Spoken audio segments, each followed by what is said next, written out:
G'day everyone, and welcome back to Politics Made OK. This week is going to be a bit different to other episodes. There's not going to be any jokes or gags in this week's show, but I really want you to stick with me because what I'm about to talk about is really important. You've probably all heard by now about a report into Parliament's boys' club culture that's been pretty distressing. The Set the Standard report found that a third of parliamentary staff had been victim to harassment. And as a young female journalist working in the building, I can tell you they're not alone. I'm going to share with you some of the things I've experienced and some of the shocking things I've heard. This isn't necessarily an easy topic, it's not really a fun topic, but it's one that I'm not going to shy away from talking about and one I hope you're going to stick with me to listen to on this week's show of PMO.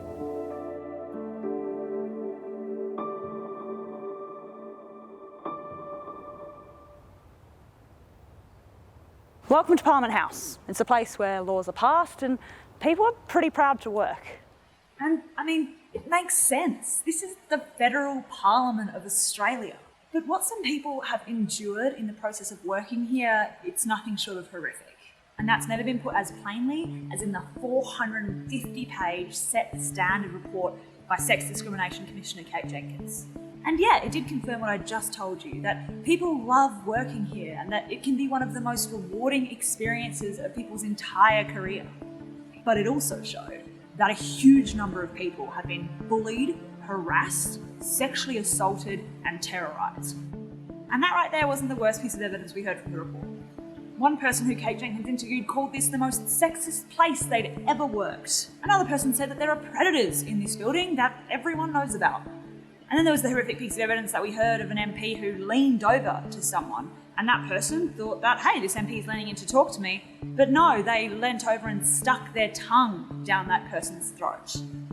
And seriously, it goes on. There were accounts of politicians picking up staff, kissing staff, putting hands up skirts and hands on legs. Of people who woke up in hotel rooms with no idea how they got there or what had happened to them the night before. Of marriage breakdowns, mental breakdowns, of people becoming suicidal because of the treatment in this place. People who Kate Jenkins interviewed told her of the looks up and down they'd get just walking down these halls.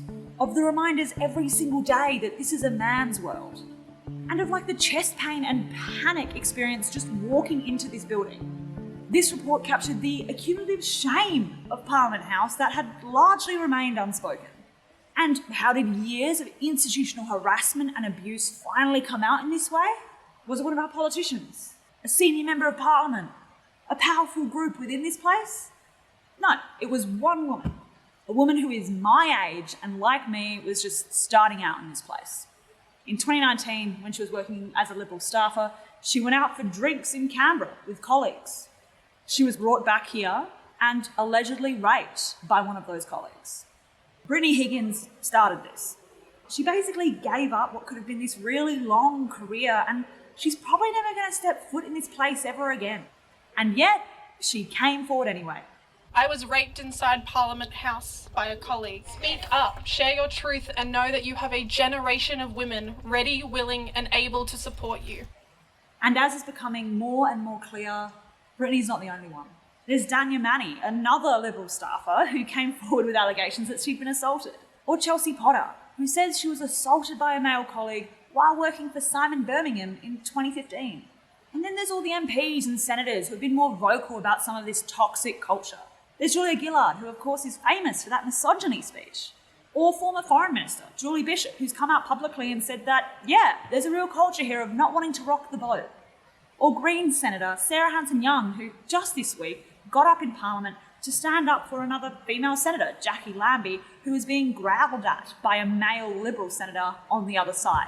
I don't think it's appropriate, given what has been handed down today, to have growling and dog noises coming from this side of the chamber while a female member in this place is on her feet. It happened. I don't know who is responsible for it, but it is inappropriate. Moments like that make you think that maybe times are changing. And then there are recommendations that Kate Jenkins made. They include the role of alcohol that is consumed pretty readily here. They also look at the role of security in this building and maybe how it can be tightened or made better to stop harassment from occurring, a lot of which does occur literally within these walls. The question is now how the government will respond.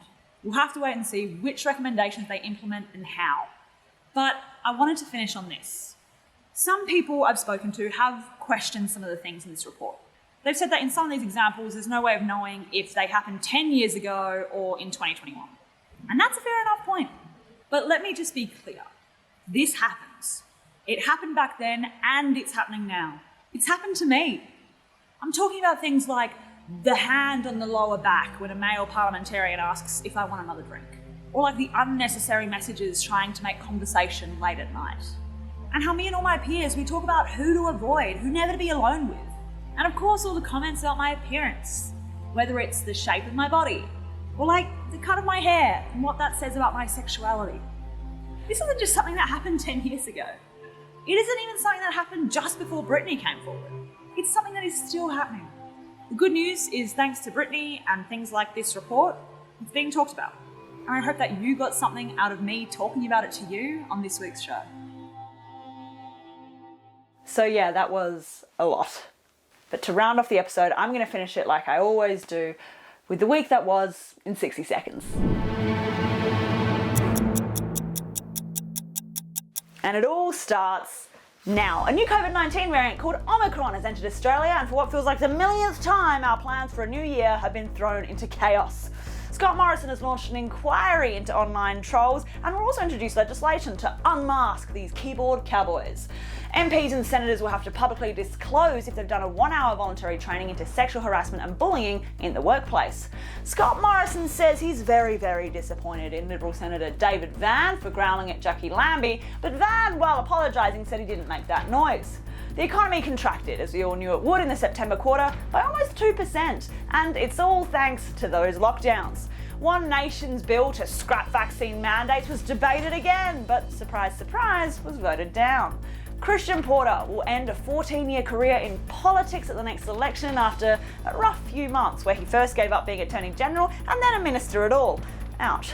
Greg Hunt is also set to retire after 20 years in the game and 18 months facing a pandemic. And of course, the final sitting week has wrapped up with the last sitting day on Thursday, and I couldn't be happier. Yep, I know I went a little bit over time, but can you blame me? Like, oh my gosh, this week. It has been a massive episode, so thanks so much guys for sticking with me, and if you enjoyed it, please like and subscribe, because even though the sitting weeks are over, I'm still going to be bringing you weekly videos. If you want to read the full Set the Standard report, by the way, I've left the link in the description below. It's been such a pleasure bringing you everything that happened this week, and I'll catch you next time on Politics Made OK.